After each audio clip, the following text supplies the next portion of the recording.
45 दिनों से यूजीसी ने ईडब्ल्यूएस रिजर्वेशन भी समाप्त कर दिया है। जी हाँ, सही सुन रहे हैं आप। 16 फरवरी 2026 को एक नोटिफिकेशन के जरिए सारे सेंट्रल यूनिवर्सिटीज के वाइस चांसलर को नोटिफिकेशन जारी करते हुए यूजीसी ने यह आदेशित किया है कि अब वहां पे होने वाले 45 दिनों से ज्यादा की किसी भी भर्ती, जिसको अस्थायी भर्तियां कहा जाता है, उसमें एससी, एसटी और ओबीसी रिजर्वेशन लागू होगा। परंतु ध्यान देने वाला विषय यह है कि वहां ईडब्ल्यूएस रिजर्वेशन लागू नहीं होगा, अर्थात सामान्य वर्ग के लोगों के लिए यूनिवर्सिटियों के द्वार बतौर एम्प्लॉइज बंद कर दिए गए।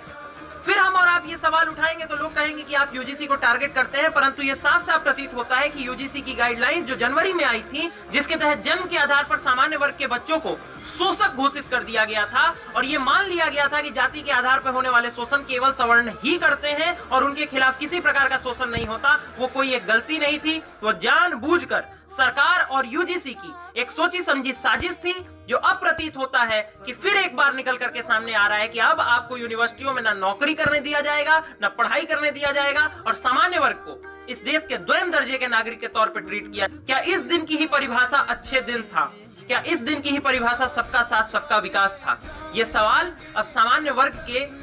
जीवन के अधिकार की लड़ाई